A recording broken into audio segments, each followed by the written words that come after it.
Friends అందరికీ నమస్కారం. Friends తిరుమలలో మళ్ళీ కీలక మార్పులు అయితే చోటు చేసుకోబోతున్నాయి. కొండ కిందే పార్కింగ్, అంతేకాదు మరికొన్ని మార్పులు కూడా చేయబోతున్నారు. కూటమి ప్రభుత్వం వచ్చిన తర్వాత టీటీడీకి సంబంధించి ఎప్పటికప్పుడు నిర్ణయాలు అయితే మారుస్తూ వస్తున్నారు. అందులో భాగంగా మరికొన్ని కీలక మార్పులు అయితే చేయబోతున్నారు. ఆ వివరాలు తెలుసుకుందాము. వీడియో పూర్తిగా చూడండి, అలాగే తప్పకుండా లైక్ చేయండి. మరిన్ని అప్డేట్స్ కోసం ఛానల్ని సబ్స్క్రైబ్ చేసుకోండి. ఇంకా వివరాల్లోకి అయితే వెళ్ళిపోదాము. ఇక నుండి కొండ కిందే పార్కింగ్, వసతి విశాఖ విజయవాడలో కూడా దర్శన టోకెన్లు అంటే కొండ కింద పార్కింగ్ వసతి కూడా ఏర్పాటు చేయబోతున్నారు. తిరుమల తిరుపతి దేవస్థానం భక్తుల సదుపాయాలపైన కీలక నిర్ణయాలు తీసుకుంటోంది. పెరుగుతున్న రద్దీకి అనుగుణంగా అవసరమైన మార్పులు చేస్తోంది.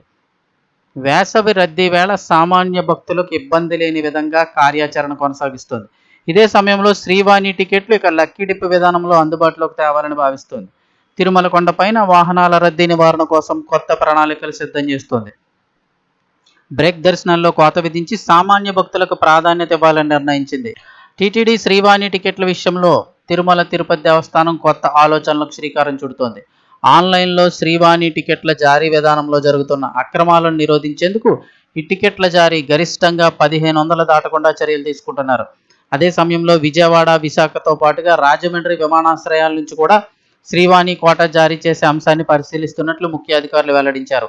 ఇక తిరుమలలో ప్రస్తుతం వాహనాల రద్దీ కారణంగా కాలుష్యం పెరిగిపోతుంది. అంటే కొండపైన కూడా ఎక్కువ వెహికల్స్ రావడం వల్ల కాలుష్యం పెరిగిపోతుంది. దీంతో కొత్త ప్రతిపాదనల మేరకు కొండ కిందే పార్కింగ్ సౌకర్యాన్ని కల్పించాలని నిర్ణయించారు.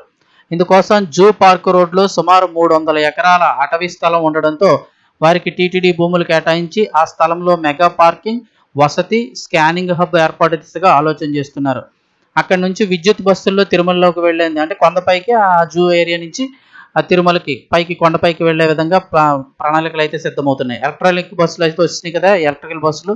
సో వాటి ద్వారా అయితే కనుక ఇక అలాగే శ్రీవాణి ట్రస్ట్ బుకింగ్లో ఏర్పాటు ఈ బుకింగ్కి సంబంధించి వస్తున్న వార్తల నేపథ్యంలో భక్తులు అపోహలకు గురి కావద్దని టీటీడీ విజ్ఞప్తి చేసింది. అందులోని లోటుపాట్లను మరియు భక్తుల నుండి వచ్చిన సూచనలు, సలహాల మేరకు 2024 సంవత్సరం జూన్ నుండి భక్తులకు పారదర్శకంగా, సురక్షితంగా సేవలు అందించేందుకు శ్రీవాణి టికెట్ బుకింగ్ విధానాన్ని అత్యంత పటిష్టంగా రూపొందించడం జరిగిందని వెల్లడించారు.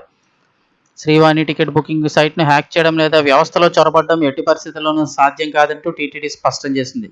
భక్తులు అపోహకు గురి కావద్దు.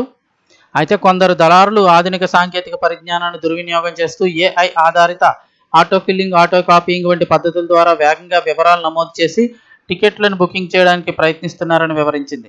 ఇలాంటి అనుమానాస్పద కార్యకలాపాలను టీటీడీ సాంకేతిక విభాగం ఎప్పటికప్పుడు గుర్తించి సంబంధిత ఐడీలు మరియు అక్రమ బుకింగ్ విధానాలను వెంటనే నిరోధించి తదనుగుణంగా సాఫ్ట్వేర్ను కూడా ఎప్పటికప్పుడు అప్డేట్ చేస్తూ నిరంతర నిఘా ఉంచడం జరుగుతుందని అయితే వెల్లడించారు.